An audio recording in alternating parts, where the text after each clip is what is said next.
দেখছেন নক্ষত্র, সবার আগে সবার পাশে। ফিরে এলাম বিরতির পর। রবিবার রাজ্যের সমস্ত জায়গার সাথে সাথে রাজগঞ্জ ব্লকের সরকারি উদ্যোগে চলল শিশুদের পালস পোলিও খাওয়ানোর কর্মসূচি। পশ্চিমবঙ্গ রাজ্য সরকার শিশুদের পোলিও খাওয়ানোর কর্মসূচি চালিয়ে যাচ্ছে। মূল উদ্দেশ্য পোলিও মুক্ত করা।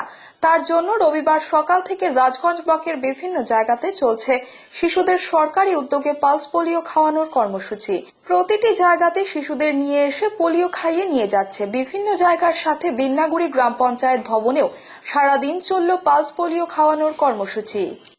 রবিবার ময়নাগুড়ি হাসপাতাল পাড়া নিম্ন বুনিয়াদী বিদ্যালয়ে ময়নাগুড়ি এক সমাজ কল্যাণ সংস্থার পরিচালনায় এবং উদ্যোগে জলপাইগুড়ি ব্লাড ব্যাংকের সহযোগিতায় স্বেচ্ছায় এক রক্তদান শিবিরের আয়োজন করা হয়। উক্ত রক্তদান শিবিরে মোট পুরুষ ও মহিলা মিলে 42 জন রক্তদাতা স্বেচ্ছায় রক্তদান করে। সংস্থার পক্ষ থেকে জানানো হয়, প্রায় বিভিন্ন ব্লাড ব্যাংকগুলিতে রক্তের সংকট দেখা দেয়। সেই দিকে লক্ষ্য রেখেই এই স্বেচ্ছায় রক্তদান শিবিরের আয়োজন। সংগৃহীত রক্ত জলপাইগুড়ি ব্লাড ব্যাংকে পাঠানো হবে বলে জানায় উদ্যোক্তারা। হাতালপাড়া নিম্ন বুনিয়াদী বিদ্যালয়ে আমরা আজকে রক্তদান শিবির আয়োজন করেছি। এখানে আমরা 40 জন করেছি, পুরুষ ও মহিলা মিলে। হেলাপাকড়ির কোড়তলী স্বামী হরানন্দ জুনিয়র হাই স্কুলের বার্ষিক অনুষ্ঠান শনিবার বিদ্যালয় প্রাঙ্গণে অনুষ্ঠিত হল। অনুষ্ঠানে সভাপতিত্ব করেন বিদ্যালয়ের অ্যাডহক কমিটির প্রাক্তন সভাপতি হরিহর রায় বসুনিয়া।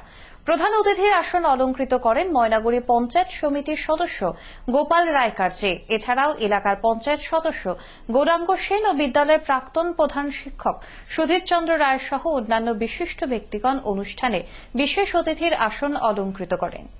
বিদ্যালয়ের পতাকা উত্তোলনের মাধ্যমে অনুষ্ঠানের সূচনা করেন ময়নাগুড়ি পঞ্চায়েত সমিতির সদস্য তথা অনুষ্ঠানের প্রধান অতিথি গোপাল রায় কাজ্জি। এই উপলক্ষে একটি পথ পরিক্রমারও আয়োজন করা হয়। বিদ্যালয়ের ছাত্রছাত্রী সহ শিক্ষক শিক্ষিকাগণ এই পথ পরিক্রমায় অংশগ্রহণ করেন। নাচ, গান, আবৃত্তি প্রভৃতি নানা অনুষ্ঠানে বিদ্যালয়ের ছাত্রছাত্রীরা অংশগ্রহণ করে। এছাড়াও ছিল স্থানীয় ও বহিরাগত শিল্পীদের সঙ্গীতানুষ্ঠান। অনুষ্ঠানে বিদ্যালয়ের বার্ষিক ক্রীড়া প্রতিযোগিতা সহ অন্যান্য প্রতিযোগিতার বিজয়ীদের পুরস্কৃত করার পাশাপাশি পঞ্চম থেকে অষ্টম শ্রেণী পর্যন্ত প্রথম, দ্বিতীয় ও তৃতীয় স্থানাধিকারী ছাত্রছাত্রীদের পুরস্কৃত করা হয়। এলাকার বেশ কিছু প্রতিভাবান সম্পন্ন ও কৃতী ছাত্রছাত্রীকে বিদ্যালয়ের পক্ষ থেকে বিশেষ সংবর্ধনা দেওয়া হয় এদিন। বিদ্যালয়ের প্রাক্তন ছাত্র মনোজিৎ রায় বর্তমানে বেনারসের কাশী হিন্দু বিশ্ববিদ্যালয় থেকে উত্তরবঙ্গের ভাষা ও সংস্কৃতির ওপর পিএইচডি করছে। আরও একজন প্রাক্তন ছাত্রী ধৃতি দাস ক্রীড়া জগতে জাতীয় স্তরে বিভিন্ন প্রতিযোগিতায় কৃতিত্বের সাথে সাফল্য অর্জন করেছে।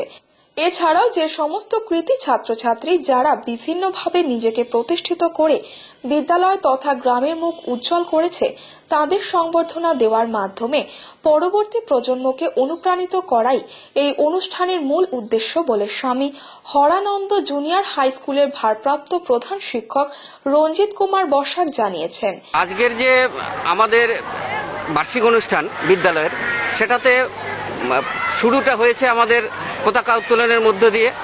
তারপরে আমরা পথ পরিক্রমা করলাম। তারপরে আমাদের স্বাগত ভাষণ যেটা বিদ্যালয়ের পক্ষ থেকে সেটা হলো। আমরা ধারাবাহিকভাবে আমাদের পুরস্কার বিতরণী অনুষ্ঠান ছিল, বার্ষিক ক্রীড়া প্রতিযোগিতার, নৃত্যের অনুষ্ঠান আছে, সঙ্গীতের অনুষ্ঠান আছে।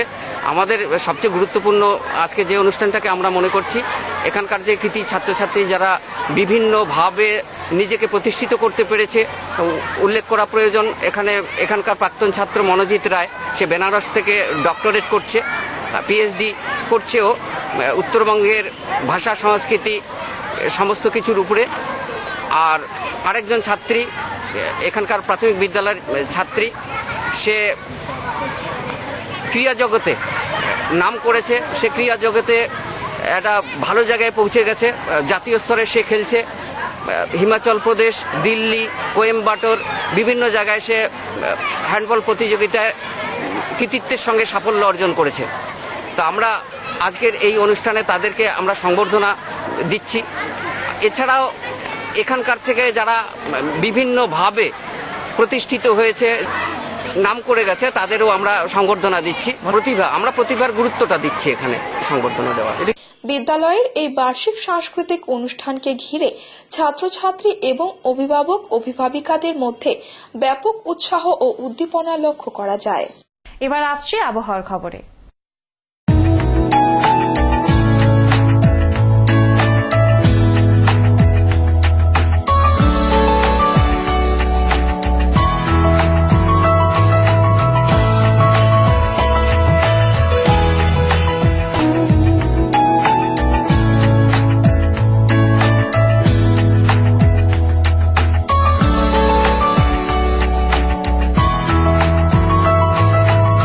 নক্ষত্র নিউজ এখনকার মতো এই পর্যন্তই। পরবর্তীতে আসবো আরো অন্যান্য গুরুত্বপূর্ণ খবরের সঙ্গে থাকুন, দেখতে থাকুন নক্ষত্র নিউজ।